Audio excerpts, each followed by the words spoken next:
The Galactic Council chamber fell silent as Commander Vrexis slammed his three-fingered hand against the crystalline table. The sound echoed through the vast hall, causing several of the assembled species to flinch. His scales rippled with barely contained frustration as he glared at the holographic display showing the devastated mining colony on Theta 7. 17 dead, 42 injured, an entire mining operation shut down, Vrexis hissed, his forked tongue flickering between his teeth. This creature has terrorized 3 colonies in the past 2 cycles. We need it eliminated immediately. The council members murmured their agreement. The Zenthari representative clicked her mandibles nervously while reviewing the damage reports. The beast in question had appeared seemingly from nowhere, a massive predator unlike anything in their databases. It stood nearly 4 meters tall, covered in armored plates that deflected energy weapons, with claws that could tear through reinforced steel like paper. Our best hunters have failed, added Council Member Thoros, a bulky creature whose species prided themselves on their warrior traditions. We sent a team of 20 Corthanian warriors. Only 3 returned, and they spoke of a demon that moved faster than their eyes could follow. The Sicarian stealth units fared no better, chimed in another voice. Their report described something that could sense them through their cloaking technology. It hunted the hunters. Vrexis pulled up footage from the latest encounter. The grainy security video showed a blur of motion, followed by screaming and destruction. Equipment worth millions of credits lay scattered like toys. The beast had even breached the colony's reactor containment area, though thankfully it had left before causing a meltdown. We have one option remaining, said Council Member Lyra, her crystalline body refracting the light into rainbow patterns. The humans. A collective groan went through the chamber. The humans were the newest members of the Galactic Council, having joined only 5 standard years ago. In that short time, they had already earned a reputation for being simultaneously the most helpful and the most unpredictable species in known space. Absolutely not, Vrexis objected. The humans are reckless, they ignore established protocols, they make decisions based on emotion rather than logic. They also have a success rate that exceeds every other species when dealing with unknown threats, Lyra countered smoothly. Remember the Vortex incident, or the Plague ship, or when they negotiated peace with the hive mind that had been at war with us for 3 centuries. They achieved those results through methods that violated 17 different safety regulations, Vrexis protested weakly. And yet they achieved them, Lyra pressed. This beast has killed dozens and evaded our best efforts. Pride will not resurrect the dead or rebuild those colonies. We need results. The vote was called. Despite Vrexis's objections, the council agreed. They would contact the Human Diplomatic Corps and request assistance with what they officially designated as an extreme threat xenofauna containment scenario. 3 days later, a small human vessel arrived at the Council's primary station. Commander Vrexis stood in the docking bay with his security detail, prepared to meet whatever military strike team or specialized hunters the humans had sent. He expected soldiers in power armor, perhaps a squad of their infamous Marines, or maybe one of their scientific teams with experimental weapons. The airlock hissed open, and a single human stepped through. She was small by human standards. Vrexis had been briefed, perhaps 160 centimeters tall. She wore practical clothing, sturdy boots, and a jacket covered in numerous pockets. Her dark hair was pulled back in a simple tail, and she carried a single large backpack that looked like it had seen considerable use. Most surprisingly, she appeared to be unarmed. Greetings, Vrexis said stiffly. I am Commander Vrexis. I was expecting a team. Hi there, the human replied with an easy smile. I'm Dr. Sarah Chen, wildlife behaviorist, and I work better alone on initial assessments. She spoke in accented galactic common, but her meaning was clear. Wildlife behaviorist? Vrexis felt his scales ripple with confusion. We requested a capture or elimination team. This creature is not wildlife, it is a lethal threat. Everything's wildlife to somebody, Sarah said cheerfully, adjusting her backpack. You called because you have a problem animal. I solve problem animal situations. That's literally what I do. This beast has killed trained warriors, Thoros rumbled, having come to observe the human's arrival. It is not some pet to be tamed. Good thing I'm not here to tame it then, Sarah replied, pulling out a datapad. Now, can someone show me all the footage you have? Attack patterns, timing, locations, everything. and I'll need environmental data on the areas where it's been spotted. Vrexis exchanged a glance with Thoros. This small, unarmed human seemed absurdly confident, but orders were orders, and the council had made their decision clear. "Follow me," Vrexis said finally. Over the next several hours, Sarah reviewed every piece of information the council had gathered. She watched the attack videos repeatedly, sometimes at different speeds. She examined the claw marks left on structures, calculated angles and force. She studied maps of the affected areas, noting terrain features and climate data. "Interesting," she murmured, zooming in on one particular video. "See here, the way it turns its head. That's an orientation behavior. It's checking its environment, making sure the escape routes are clear before it commits to action." "It plans its attacks," Vrexis said. "We determined that already." "It plans its exits," Sarah corrected. "There's a difference. A predator planning attacks thinks primarily about taking down prey. This creature is thinking about survival first. It's operating from a place of fear, not aggression." "Fear?" Thoros laughed, a sound like grinding stones. "That monster fears nothing. You should have seen what it did to my warriors." "Everything fears something," Sarah said quietly, still studying the screen. "And that's usually how people get hurt. A scared animal is a dangerous animal, especially one this big and powerful." She pointed to another section of footage. "Look at the pattern. It only attacks when cornered or when someone gets between it and an exit. When it has open space, it runs, every single time." Vrexis leaned closer, reviewing the data with new eyes. The human was right. In every encounter where the beast had a clear path away from people, it had taken that path. The attacks occurred when it was trapped or surprised. "It's lost," Sarah concluded. "This isn't its natural habitat. The temperature, humidity, even the air composition at these colonies, none of it matches anything in your database. This creature is far from home, probably transported accidentally through some shipping route. It's scared, confused, and every time your people try to capture or kill it, you're confirming that this strange place is dangerous." "So what do you propose?" Vrexis asked. "We cannot simply leave it to terrorize more colonies." "You asked me to catch it," Sarah said, standing and shouldering her backpack. "That's exactly what I'm going to do, but we're going to do this my way. No weapons, no large teams, no aggressive actions." "That is suicide," Thoros declared flatly. Sarah smiled. "That's what they said about the Terran grizzly bear studies too, and the great white shark tagging programs, and that time I had to relocate a rogue elephant that had destroyed 6 villages." She checked her data pad. "According to your tracking data, the creature was last spotted in the industrial zone of Colony 7. That's where I'll start." "You cannot go alone," Vrexis protested. "Council regulations require." "Council regulations can be observed by having your people maintain a safe distance," Sarah interrupted gently but firmly. "I'll wear a comm link. You can watch through drone feeds, but nobody comes close unless I specifically call for help. Large groups will just spook it again." Vrexis wanted to argue further, but something in the human's eyes stopped him. There was confidence there, yes, but also a deep calm. This was someone who had faced dangerous creatures before and survived through understanding rather than force. "Very well," he said finally, "but at the first sign of danger, we are pulling you out." "Fair enough," Sarah agreed. 6 hours later, Sarah stood at the edge of the abandoned industrial zone. The colony had been evacuated, leaving empty warehouses and silent machinery. Somewhere in this maze of metal and concrete, a terrified apex predator was hiding. She activated her comm link.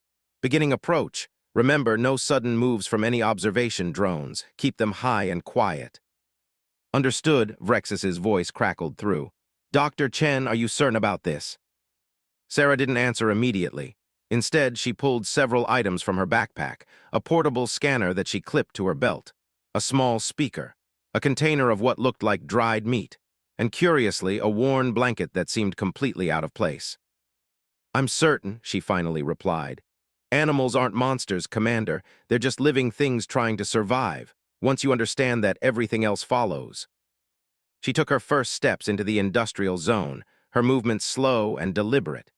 In the command center, Vrexis watched through multiple drone feeds, his claws gripping the edge of his console. "She is either the bravest human I have encountered," Thoros rumbled beside him, "or the most foolish."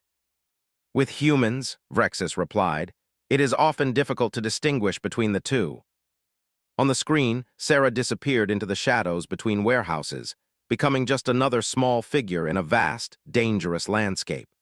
Somewhere ahead, a creature that had defeated 20 trained warriors was waiting. And the small human walked toward it alone, carrying nothing but a backpack and an unshakable belief that understanding was stronger than force. The industrial zone was eerily quiet. Sarah's footsteps echoed off the metal walls as she made her way deeper into the complex. Every few minutes she would stop, close her eyes, and listen. Years of fieldwork had taught her that sound told stories that eyes could miss. Through her earpiece, she could hear the nervous breathing of the command center crew watching her progress. She smiled slightly. They probably thought she was walking into certain death. They didn't understand that death usually came from misunderstanding, not from the animals themselves. "Dr. Chen," Vrexus's voice came through, barely above a whisper as if he too might spook the creature. "Thermal imaging shows a large heat signature approximately 200 meters ahead, inside Warehouse 7. "Copy that," Sarah replied softly. She pulled out her scanner and checked the readings. The temperature had dropped several degrees in this section. Humidity was higher too. Interesting, it's choosing cooler, damper areas. That tells us something about its home environment. She approached Warehouse 7 slowly. The massive door had been torn partially off its track, leaving a gap just wide enough for something very large to squeeze through. Fresh scratch marks gouged the metal, and Sarah knelt to examine them more closely. "These aren't attack marks," she murmured, running her fingers near but not touching the deep grooves. "Look at the pattern. Parallel, evenly spaced, moving in one direction. This was pushing, not slashing. It forced its way in here." "Perhaps to establish a den," Thoreau suggested over the comm. "Maybe," Sarah agreed. "Or maybe just to hide. When you're scared and everything is unfamiliar, you look for shelter." She stood and pulled out the speaker from her pack. It was small but sophisticated, capable of producing a wide range of frequencies. She'd used similar devices to calm agitated elephants and communicate with whales. Every creature responded to sound in some way. "I'm going to try something," she announced. "It might trigger a response, so keep those drones ready to pull back." "Dr. Chen, I must advise," Vrexus began. "Advised and noted," Sarah interrupted gently.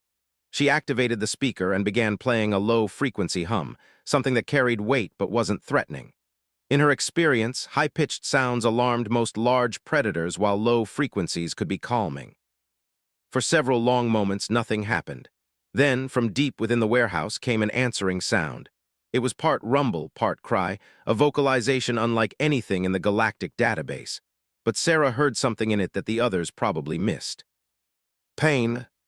It's hurt," she said immediately, adjusting the speaker to produce a slightly different tone, softer and more rhythmic. "That's not aggression, that's distress." "Wounded animals are even more dangerous," Vrexus warned. "Wounded animals are more scared," Sarah corrected. "Which means we need to be even more careful, but it also means it needs help, and help builds trust." She set the speaker down at the warehouse entrance, letting it continue its soft, rhythmic tone. Then she pulled out the container of dried meat she'd brought. It wasn't from any Earth animal, of course.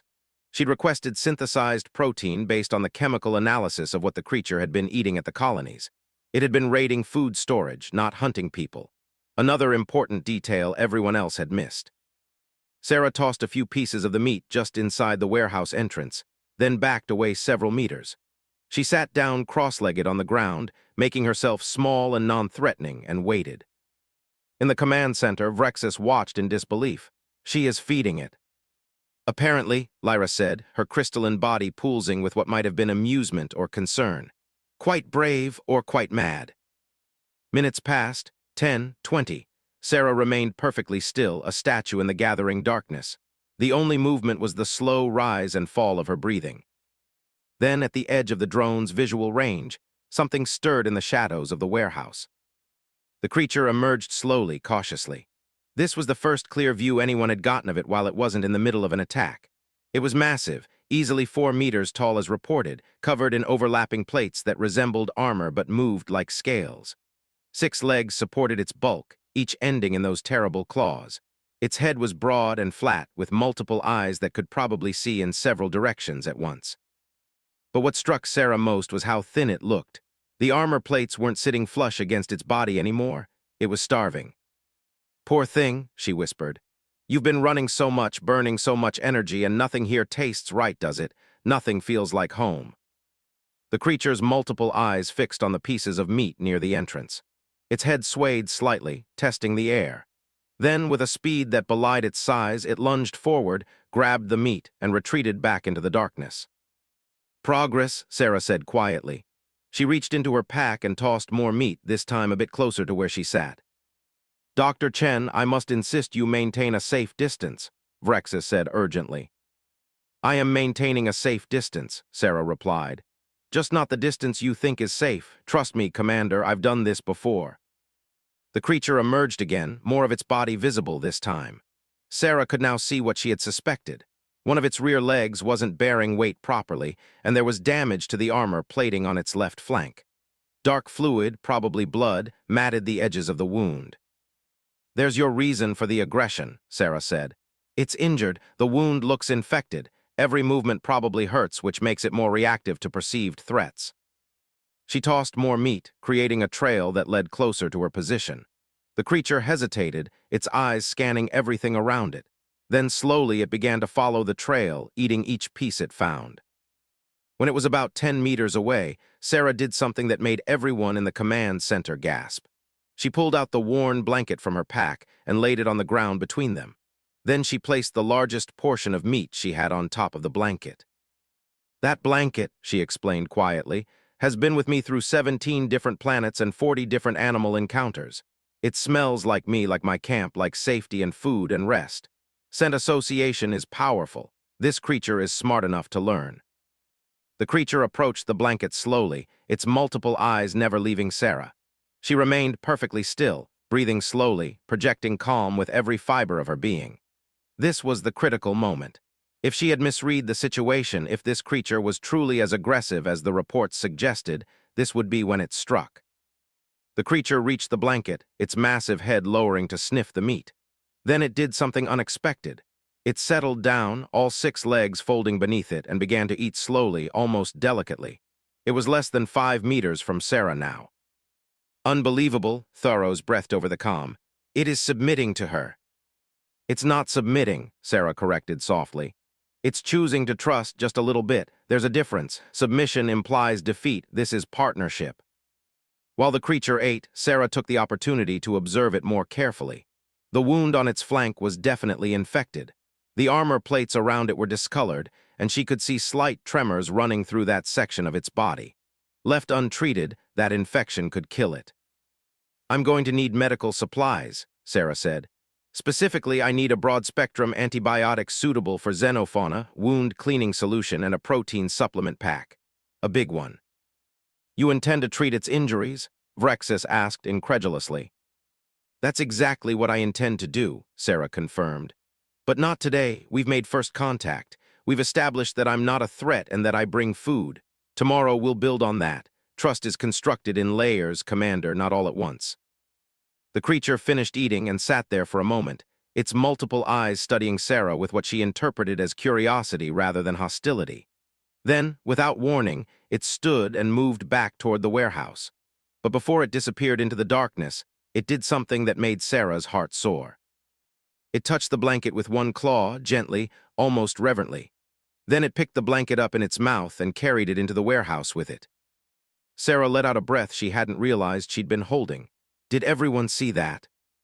It took your blanket, Lyra observed. What does that signify? It means we're not strangers anymore, Sarah said, a smile spreading across her face.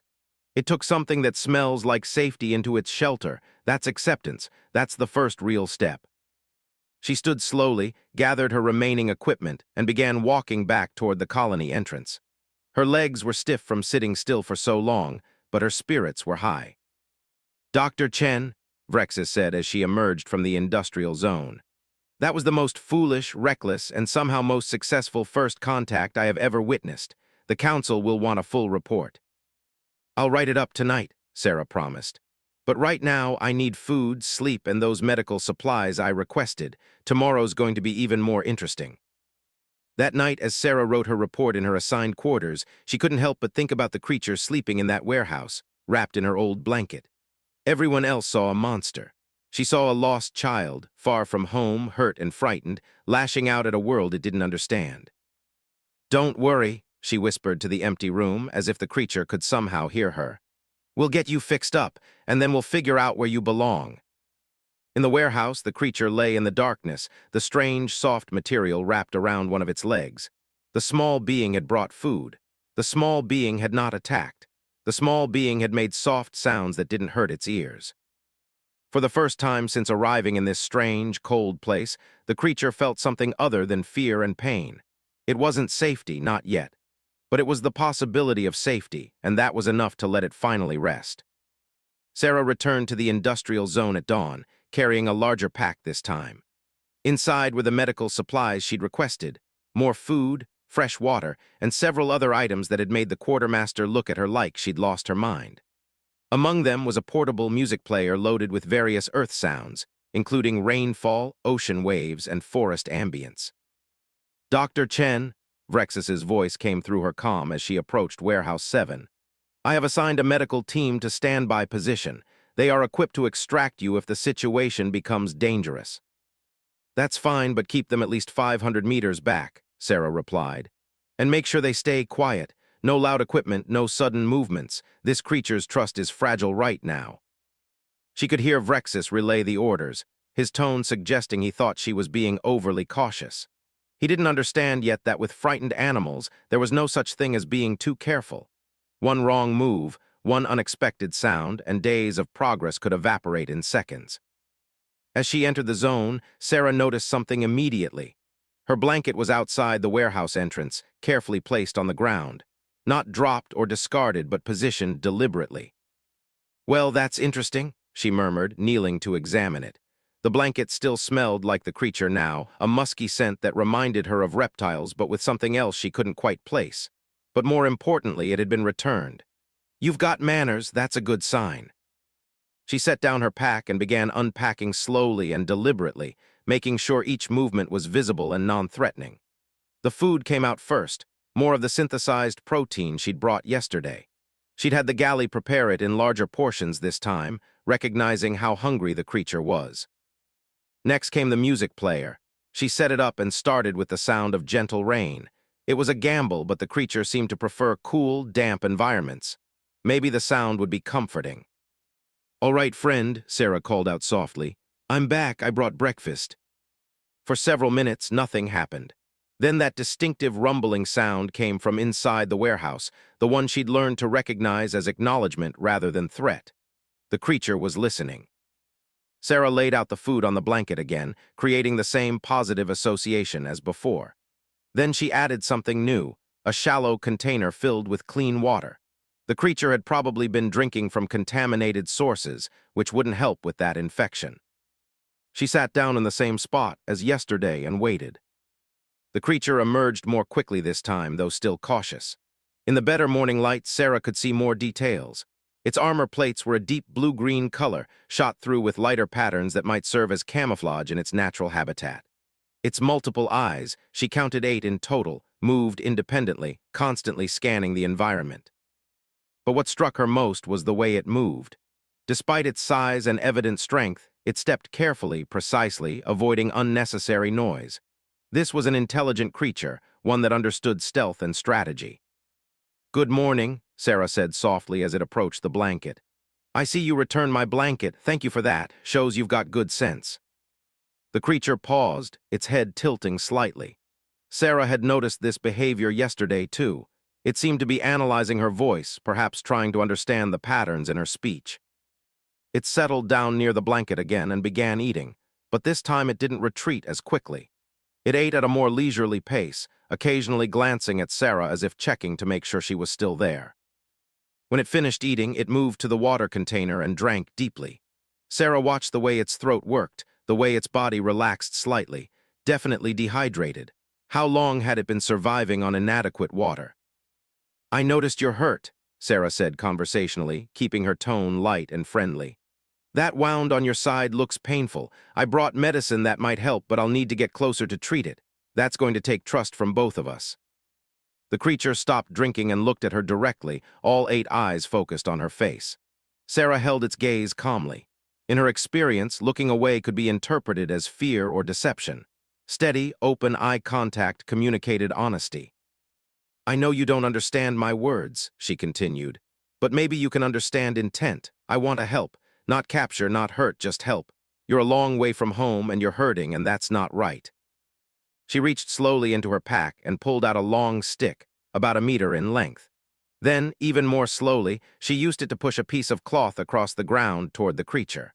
The cloth had been soaked in the antiseptic solution and would give the creature a chance to smell what she wanted to use on its wound. The creature sniffed the cloth carefully, its body tensing slightly at the unfamiliar chemical smell. But it didn't flee. Instead, it picked up the cloth with one claw and held it, as if examining it more closely. "That's medicine," Sarah explained. "It'll sting a bit at first, but it'll make the hurt go away. Well, not right away, but eventually. Trust me on this." In the command center, Vrexis watched this interaction with growing fascination. She is attempting to explain medical treatment to a creature that does not speak her language. Does she truly believe it understands? "Perhaps not the words," Lyra said thoughtfully, "but possibly the intention behind them. Humans have always had an unusual aptitude for interspecies communication. They form bonds with creatures on their own world that lack any real intelligence, yet the relationships are genuine nonetheless."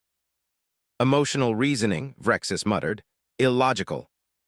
"And yet effective," Lyra countered. "Logic told us to kill this creature. Human emotion may save it instead." Back at the warehouse, Sarah had begun the next phase of her plan. She pulled out a medical scanner, a device that could assess injuries without physical contact. She turned it on slowly, letting the creature hear and see it activate. The device hummed softly, not unlike the sound of the speaker she'd used yesterday. "This won't hurt," Sarah said, holding it up where the creature could see it clearly. "Just going to take a look at that wound, okay? No touching, just looking." She activated the scan, keeping the device pointed at the ground first so the creature could see the harmless holographic display it projected. Then, very gradually, she angled it toward the creature's wounded flank. The creature tensed but didn't move away. The scan completed in seconds, and Sarah studied the results with growing concern. The infection was worse than she'd thought. The wound went deep, possibly damage from some sharp object when the creature had first arrived in this sector. Without treatment, the infection would spread to its bloodstream within days. "You're in worse shape than I thought, friend," Sarah said quietly. "We need to clean that wound today, not tomorrow, which means we need to speed up this trust-building process." She stood up slowly, telegraphing every movement. The creature watched her intently but didn't retreat. Good. She walked to her pack and pulled out the medical supplies, including a spray bottle of antiseptic and a packet of antibiotic gel. "Here's what's going to happen," Sarah said, sitting back down but a bit closer this time, maybe 3 meters from the creature instead of 5. "I'm going to use this spray to clean your wound. It's going to feel cold and probably sting. You're not going to like it, but it's necessary." She held up the spray bottle, showing it to the creature from all angles. Then she sprayed a bit into the air between them so it could see and smell what would be used. The antiseptic misted down, and the creature's nostrils flared as it caught the scent. "Not pleasant, I know," Sarah said. "Medicine rarely is, but I promise you it'll help." She set the bottle down between them and waited. This was the critical test. The creature could choose to trust her and allow treatment, or it could perceive the bottle as a threat and retreat or attack. For long minutes nothing happened. The creature stared at the bottle, then at Sarah, then back at the bottle. Sarah could almost see it thinking, processing, trying to decide. Then slowly the creature lowered itself completely to the ground, lying flat with its wounded side exposed toward Sarah. It was a position of complete vulnerability. If Sarah meant harm, the creature would be defenseless. Sarah felt her breath catch. "Oh, you wonderful, brave creature, thank you for trusting me." She picked up the spray bottle and moved closer, now just a meter away from the massive beast. This close, she could see the individual scales on its armor, could smell its distinctive scent, could feel the heat radiating from its body. If it chose to attack now, she'd have no time to react. But Sarah didn't think about that. She focused on the wound, on the careful application of medicine, on healing rather than harm. She sprayed the antiseptic on the infected area, and the creature flinched, a low rumble emanating from deep in its chest. But it didn't pull away.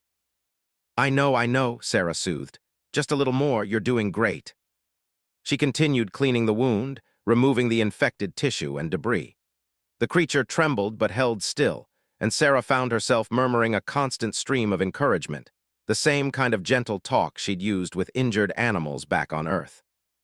Once the wound was clean, she applied the antibiotic gel, massaging it gently into the damaged tissue. The creature's rumbling changed tone, becoming less distressed and more, dare she think it, pleased. Maybe the gel's numbing agent was providing relief from the constant pain it had been in. "There we go," Sarah said, sitting back. "All done for today. We'll need to do this again tomorrow and probably for a few days after that, but the worst is over. You're going to start feeling better soon, I promise." The creature raised its head and turned to look at the treated wound, then back at Sarah. If she didn't know better, she'd swear it looked grateful.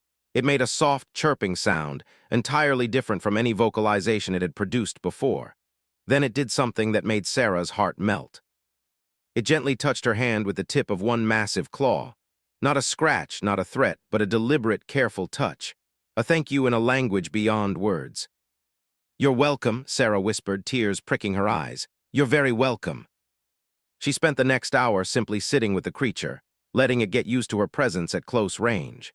She played the rain sounds on her music player, and the creature seemed to relax further, its eyes half closing in what looked like contentment. "I think it's time you had a name," Sarah said thoughtfully. "I can't keep calling you creature or beast. Those aren't respectful. You need something that honors what you are." She studied the creature's blue-green armor, its graceful movements despite its size, the way the light played across its scales. "How about azure? It means blue, and you've got these beautiful blue tones in your armor. Azure, do you like that?" The creature, azure now, made that soft, chirping sound again. Sarah chose to interpret that as approval. "Azure it is then," she declared. "Nice to officially meet you, Azure. I'm Sarah, and I think we're going to be good friends." In the command center, Vrexus shook his head in wonder. She named it, the terrifying beast that killed our warriors, and she gave it a name. "More than that," Lyra observed. "She touched it, it touched her. Commander, I believe we are witnessing something remarkable. The human is not capturing the beast, she is befriending it." Vrexus was silent for a moment. Then quietly he said, "Perhaps there is more than one way to achieve a mission objective. Perhaps the humans understand this better than we do." As Sarah finally packed up to leave for the day, promising Azure she'd return tomorrow, she felt a profound sense of accomplishment. They'd crossed a bridge today, moved from wary coexistence to genuine connection. But the mission was far from over. Azure was still lost, still far from home, and Sarah needed to figure out where that home was and how to get this magnificent creature back there. That would be tomorrow's challenge. Today had been about trust. Tomorrow would be about solutions. Over the next 3 days, Sarah's routine with Azure became almost normal. Each morning she would arrive with food, medicine, and something new for Azure to experience. A sample of different textiles to see which textures Azure preferred. Various sounds and frequencies to understand Azure's auditory range. Even different lighting conditions to map out Azure's visual capabilities. But more than scientific observation, these were bonding activities. Sarah was building a relationship, and Azure responded enthusiastically. The wound was healing remarkably fast under treatment, and with regular feeding, Azure's body was filling out, the armor plates sitting properly again. The transformation from terrified, injured animal to healthy, curious creature was remarkable. On the 4th day, Sarah arrived to find Azure waiting outside the warehouse, sitting in the morning sun. It was the first time Azure had voluntarily left the shelter of the building. "Good morning," Sarah called out cheerfully, setting down her pack. "Someone's feeling better, I see."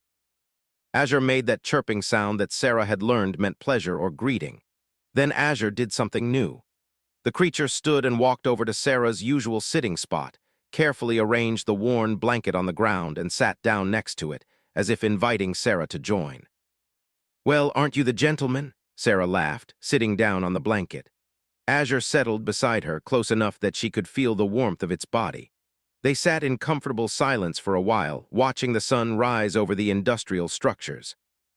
"I've been doing research," Sarah said conversationally, pulling out her data pad. "Trying to figure out where you came from. Your physiology is unique, not matching anything in the galactic database, but I found something interesting in the shipping records." She pulled up a star chart, showing it to Azure. Of course, Azure couldn't understand the display, but Sarah had found that explaining her process out loud helped her think. 3 months ago, a cargo hauler passed through the Theta sector from unexplored space. They reported some anomalies, strange readings from one of the containers. When they arrived at the station, that container was found damaged and empty. Everyone assumed it was a malfunction, that nothing had been inside. Sarah looked at Azure, who was watching her intently. But something was inside, wasn't it? You, probably in some kind of stasis or hibernation state that the scanners couldn't detect properly. When the container got damaged, maybe from space debris or a power fluctuation, you woke up. And by the time the ship docked, you'd escaped into the station. Azure made a low, mournful sound. Sarah reached out slowly and placed her hand on Azure's armored leg, offering comfort. From there, you probably stowed away on another ship, trying to find a way back but just getting more lost. You ended up here, in a place that looks nothing like home, with creatures you don't recognize, speaking languages you don't understand. No wonder you were scared. She pulled up more data on her pad. The hauler's last known coordinates before entering charted space were near a system designated as KX-772. Preliminary scans showed it has 3 potentially habitable planets, but it's never been fully explored. I'm betting that's where you're from. In the command center, Vrexis had been listening to Sarah's report with growing interest. So the creature this Azure was accidentally transported into our space? It truly is lost, as Dr. Chen suggested. It would appear so, Lyra agreed. Which raises a question. What do we do now? We cannot simply release it here. It does not belong in this environment. I believe Dr. Chen already has a plan, Vrexis said, pulling up Sarah's official request that had been filed that morning. She is requesting a ship and crew to transport the creature back to its home system. That is a considerable resource allocation, Thoros rumbled. For one animal. For one intelligent being that we accidentally displaced from its home, Vrexis corrected, surprising himself with his own words. A week ago, he would have agreed with Thoros. Now, after watching Sarah's interactions with Azure, he found his perspective had shifted. Besides, the human has technically completed her mission. We asked her to catch the beast. She has done so. The creature follows her commands, trusts her completely. It is as caught as any creature could be without chains. At the industrial zone, Sarah was explaining her plan to Azure. So here's what I'm thinking. We get you onto a ship, keep you comfortable and calm during the journey, and take you home. It'll take about 2 weeks of travel time, but I'll be with you the whole way. We'll make it work. The challenge, of course, was getting Azure onto a ship willingly. The creature was massive, and any attempt to force it would undo all the trust Sarah had built. It had to be Azure's choice. Let's start small, Sarah said. Do you trust me enough to follow me? She stood up and began walking slowly toward the edge of the industrial zone. After a moment's hesitation, Azure stood and followed, staying a few meters behind. Sarah led them through the complex, pointing out various things and chatting as if they were old friends out for a stroll. When they reached the perimeter where the industrial zone met the colony proper, Sarah stopped. Azure stopped too, looking uncertain. This was new territory, and despite the trust they'd built, Azure was still cautious. It's okay, Sarah encouraged. I won't take you anywhere unsafe. Let's just walk a little further today, see how you feel. They ventured perhaps 50 meters beyond Azure's comfort zone before the creature started showing signs of stress, its chirping becoming more agitated. Sarah immediately turned back. That's fine, she assured Azure. We'll go back, but tomorrow we'll try again and maybe go a little further. Eventually we'll get you to the ship. There's no rush. We'll move at your pace. This became their new routine. Each day, Sarah would lead Azure a little further from the warehouse, slowly expanding the creature's comfort zone. She brought the blanket along, creating a portable, safe space wherever they went. She maintained the feeding schedule and continued treating the wound, which was now almost completely healed. By the end of the first week, Azure was comfortable walking through most of the colony, as long as Sarah was present. The local colonists, who had evacuated in terror just days ago, now watched in amazement as the fearsome beast followed the small human around like a devoted pet. It is remarkable, one colonist said to Vrexis, who had come down to observe in person. The transformation, is it truly the same creature that attacked us? It is, Vrexis confirmed. Though I am beginning to think it never attacked us so much as defended itself from us. We were the invaders in its eyes, strange beings in a strange land. Dr. Chen helped us see that. On the ninth day, Sarah led Azure to the landing pad where a specially prepared transport vessel waited. The ship had been modified with a larger cargo bay, equipped with environmental controls, comfortable bedding, and plenty of space for Azure to move around. Sarah had supervised every aspect of the preparation. "This is it, friend," Sarah said, standing at the base of the loading ramp. "This ship is going to take us home. Well, to your home it looks scary, I know. Big metal box that makes noise and moves, but I promise you'll be safe inside." Azure looked at the ship with obvious apprehension, all 8 eyes wide. The creature made a questioning sound, looking between Sarah and the vessel. "I'll be with you the whole time," Sarah promised.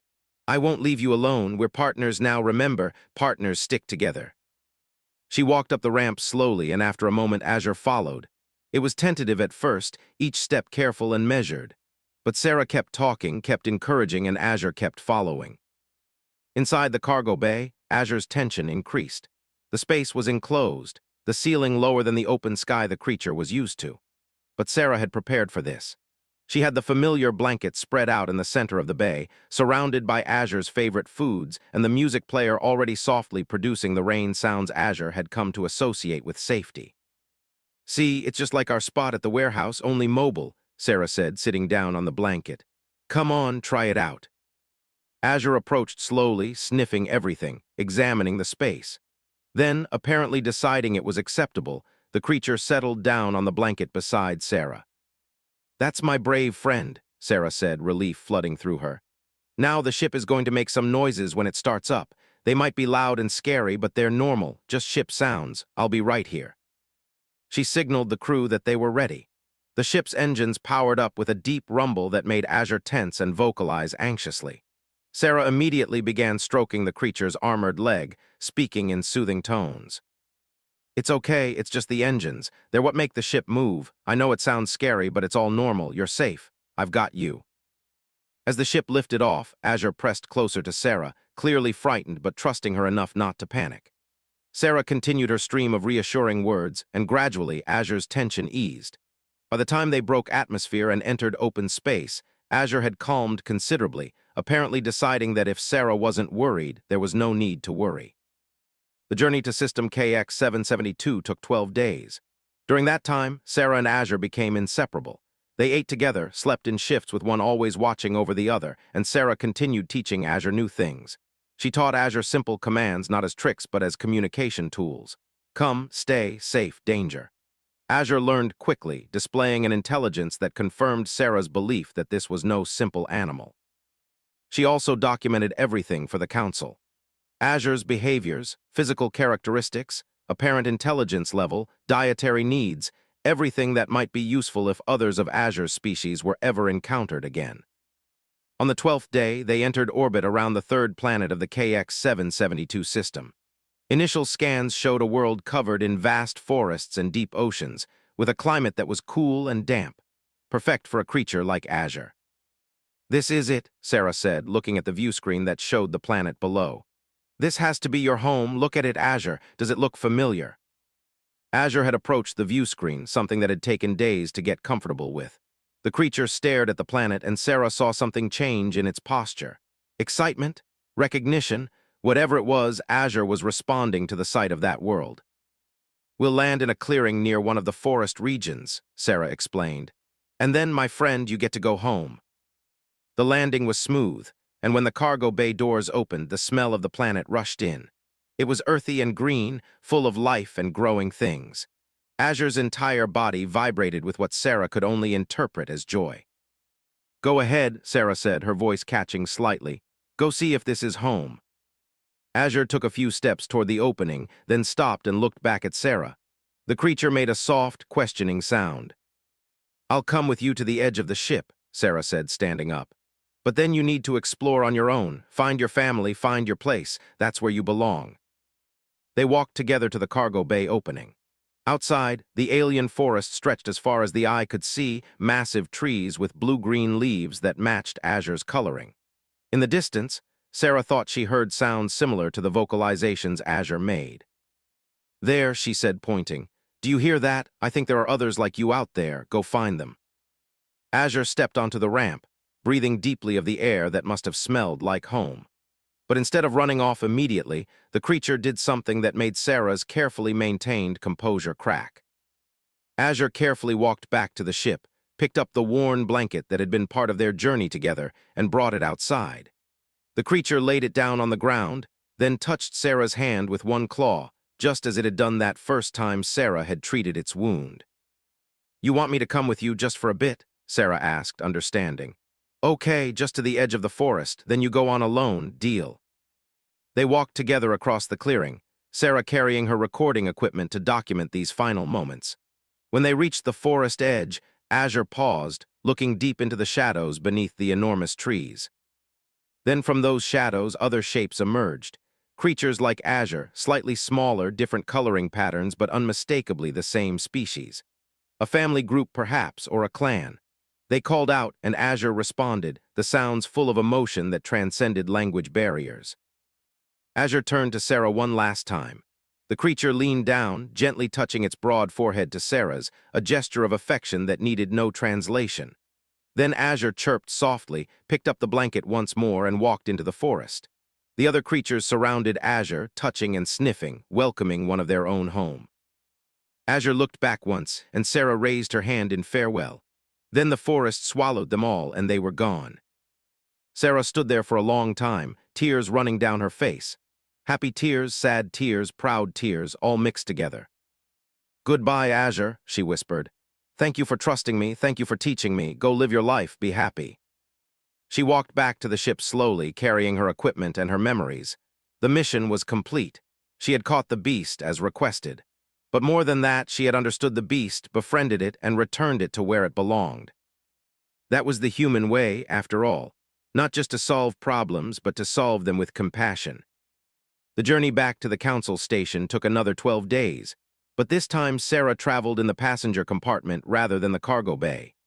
The space felt empty without Azure's presence, without those soft, chirping sounds or the warmth of the creature pressed against her side during sleep cycles. She spent the time compiling her comprehensive report, including all the footage she'd captured, the medical data, behavioral observations, and detailed planetary information about KX-772. But more than just a scientific document, she tried to capture the essence of what had happened. How an act of understanding had succeeded where force had failed. When the ship docked at the council station, Sarah was surprised to find a formal reception waiting. Commander Vrexis stood at the head of a delegation that included representatives from multiple species, Lyra's crystalline form refracting the station lights into dancing colors, and even Thoros, the warrior who had initially dismissed her approach as foolish. "Dr. Chen," Vrexis said formally as she disembarked, "on behalf of the Galactic Council, I thank you for your service. Your mission was a complete success." "Thank you, Commander," Sarah replied, somewhat uncomfortable with the formal attention. "Though I'd say Azure did most of the hard work, all I did was listen." "You did considerably more than that," Lyra interjected, her voice like wind chimes. "You demonstrated an approach to problem-solving that many of us had forgotten was possible. The Council would like to discuss your methods in detail." Sarah was led to a conference room where her report had already been distributed to the Council members. They had questions, dozens of them, about every aspect of her interaction with Azure. How had she known to use low-frequency sounds? What made her recognize that the attacks were defensive rather than aggressive? How had she built trust so quickly? "It's not really that complex," Sarah tried to explain, feeling like she was stating the obvious. "You start with the assumption that every living thing wants fundamentally the same things: safety, food, comfort, companionship. Azure was no different from a lost dog or a confused elephant or any other creature I've worked with. The specifics change, but the principles remain the same." "But the risk," Thoros said, still struggling with the concept. "You put yourself within striking distance of a creature that had killed trained warriors. How did you know it would not kill you as well?" Sarah considered the question carefully. "I didn't know, not with absolute certainty, but I understood why it had killed before. Those warriors approached with weapons, with aggression, treating Azure as an enemy to be defeated. I approached with food and medicine, treating Azure as a being in need of help. The difference in approach created a difference in response." "You trusted it," Vrexis said slowly, as if the concept was foreign to him. "I trusted that it would respond to kindness with kindness," Sarah corrected. "That's not the same as blind trust. I watched for warning signs, respected its boundaries, and moved at its pace. Trust has to be earned on both sides. She pulled up footage from their time together, showing moments of connection. Azure touching her hand, the two of them sitting together in comfortable silence. Azure following her through the colony, the farewell in the forest. This is what we humans call domestication at its root level, Sarah explained. Though that's not quite the right word here, since Azure was never meant to be domestic. But the principle is the same.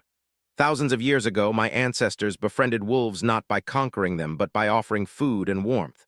Those wolves became dogs, humanity's best friend. We've done the same with countless species on Earth. But why? Asked another council member, a gelatinous being whose species communicated through color changes. Why befriend when you could dominate? Humanity has the technology, surely, to simply capture and contain. Because friendship is more valuable than control, Sarah said simply. A creature you've forced to obey will take any chance to escape or retaliate. A creature you've befriended will choose to stay, will cooperate, will even protect you. The bond means something to both parties. She gestured to the screen showing Azure's farewell. Azure could have run into that forest the moment we landed. Instead, Azure took the time to say goodbye, to make sure I understood that our connection mattered. That moment was worth more than any successful capture could ever be.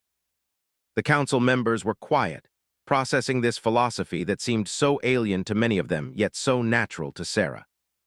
Your report mentions that you believe Azure's species is intelligent enough to potentially qualify for council consideration, Lyra said, changing the subject slightly. Can you elaborate? Azure learned human words within days, Sarah explained. Not just as sounds, but as concepts.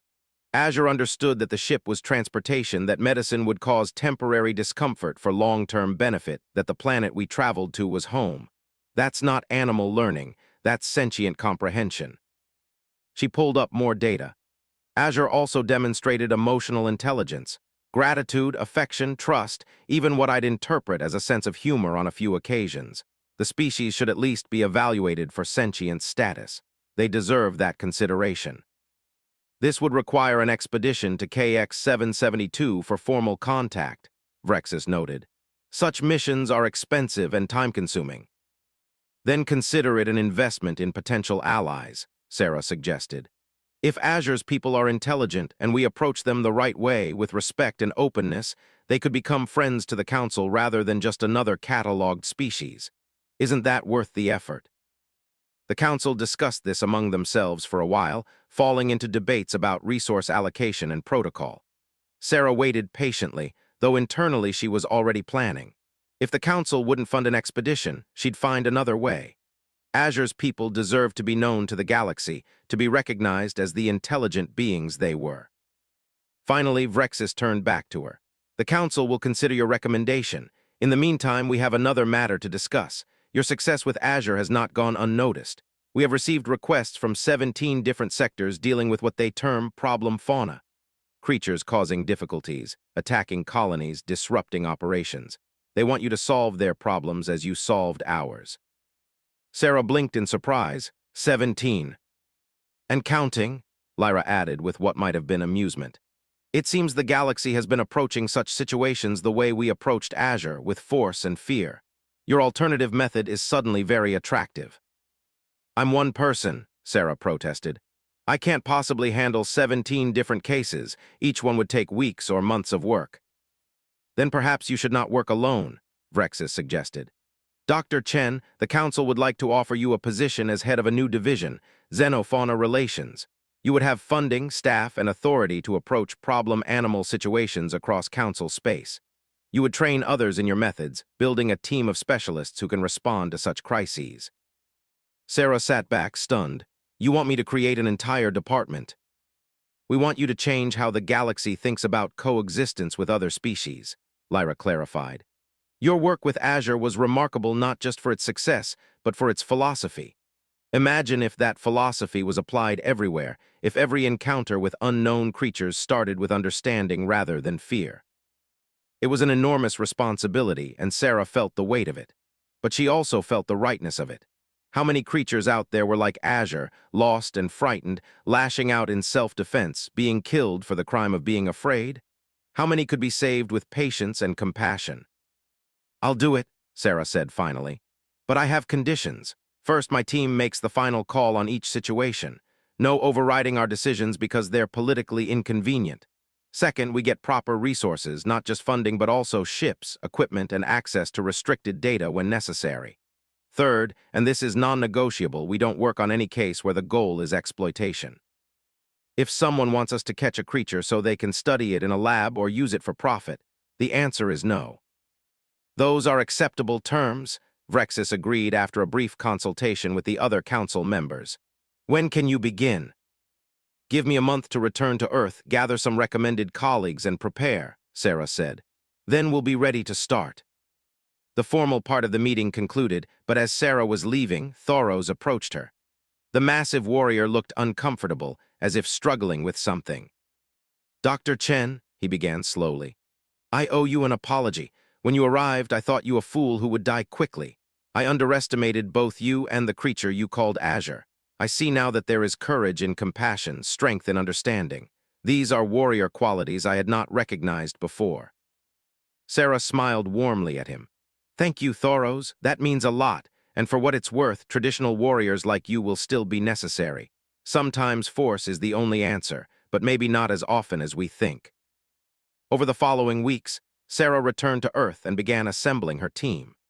She recruited a xenobiologist who had spent years studying non-humanoid intelligence, a veterinarian with field experience in dangerous conditions, a linguist specializing in non-verbal communication, and a logistics coordinator who could organize supplies for expeditions to anywhere in the galaxy. She also insisted on one more team member, a combat specialist, not for fighting the creatures they'd encounter, but to protect the team from other threats and to understand the tactical mindset that often created these problems in the first place. Knowing how warriors thought would help her approach situations before they escalated. Their first official case came 6 weeks after Sarah's return from the Azure mission. A mining operation on a frozen moon was being disrupted by what they described as ice demons, creatures that destroyed equipment and attacked workers. The miners wanted the creatures exterminated. Sarah's team arrived to find not demons, but a family group of intelligent, tool-using beings defending their territory from what they perceived as invaders tearing up their home. Within 2 weeks, Sarah had established communication protocols, negotiated a territorial agreement that protected both the creatures' habitat and allowed mining in designated zones, and set up a monitoring system to ensure the peace held. The miners were amazed. The creatures, it turned out, were actually quite friendly once they understood the miners weren't trying to destroy their world. Some even began helping with the mining operation, their natural abilities making them excellent at locating ore deposits. The second case involved what was reported as a swarm of killer insects, decimating crops on an agricultural world. Sarah discovered the insects were actually a crucial part of the local ecosystem, and it was the introduced Earth-style crops that were disrupting the natural balance. She worked with the farmers to develop hybrid crops that satisfied both human needs and the local ecology. Case after case, the pattern repeated. What others saw as monsters or pests, Sarah's team recognized as beings trying to survive in circumstances humans had created or complicated. And in every situation, patience and understanding achieved better results than force ever could have. News of their successes spread. More requests came in. Other species began asking for training in human-style xenofauna relations. The council expanded the department's budget and authority. But through all of it, Sarah never forgot the mission that had started everything. She kept the worn blanket that Azure had returned to her that last day, now cleaned and preserved. It sat on her desk in her new office, a reminder of the friendship that had changed her life. 2 years after the Azure mission, Sarah received a message that made her drop everything. An exploration team had visited KX-772 for the preliminary sentience evaluation she'd recommended. They had made contact with Azure's people, who called themselves the Korvathi. The Korvathi were indeed intelligent, with a complex society and even rudimentary technology. They had oral histories, art, social structures, everything needed to qualify for council consideration. The exploration team had used Sarah's methods, approaching with patience and respect, and the Korvathi had responded positively. And one of the Korvathi had asked about Sarah specifically. The exploration team had shown images of various humans, and one Corvathi had reacted strongly to Sarah's image, becoming excited and making specific vocalizations that their translator eventually decoded. The Corvathi word translated roughly to friend who heals or gentle stranger from stars. It was Azure. After 2 years, Azure had recognized Sarah's image and still remembered their time together.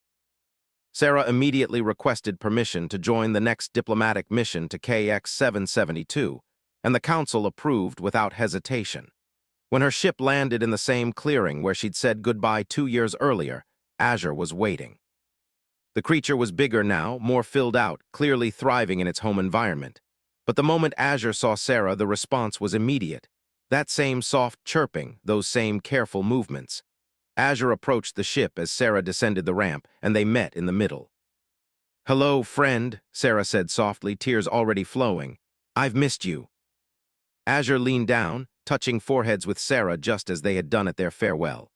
Then the creature made a gesture Sarah had never seen before, calling out to the forest. Several younger Corvathi emerged, smaller versions of Azure, moving with the caution of children exploring something new. "Are these yours?" Sarah asked, amazed. Azure chirped affirmatively and gently encouraged the young ones forward. They approached Sarah nervously, sniffing her with curiosity. "It's okay," Sarah told them, though they couldn't understand her words. "I'm a friend of your parent, which means I'm your friend too." Through the Corvathi who could now communicate with the translation devices, Sarah learned that Azure had indeed started a family. But more than that, Azure had become a bridge between the Corvathi and the wider galaxy. Azure's experience with Sarah had prepared Azure to be unafraid of aliens, to see them as potential friends rather than automatic threats. Azure had become a cultural ambassador of sorts, teaching other Corvathi about the strange beings from the stars. And when the exploration team arrived, it was Azure who had convinced the other Corvathi to give them a chance, to approach with curiosity rather than fear. "You did this," Sarah said to Azure, gesturing to the diplomatic mission, to the peaceful first contact, to everything that was happening. "You remembered that kindness can come from unexpected places, and you taught your people the same lesson. You're amazing." The mission lasted a month, establishing preliminary agreements for cultural exchange and council contact. The Corvathi were interested in joining the galactic community, but wanted to do so slowly, maintaining their own culture and autonomy. The council agreed, thanks in large part to Sarah's advocacy. On the last day, as Sarah prepared to leave again, Azure brought her a gift. It was a carefully woven basket made from local plant fibers, filled with seeds and flowers native to KX 772. Inside was also a small carving, a representation of a Corvathi and a human sitting side by side.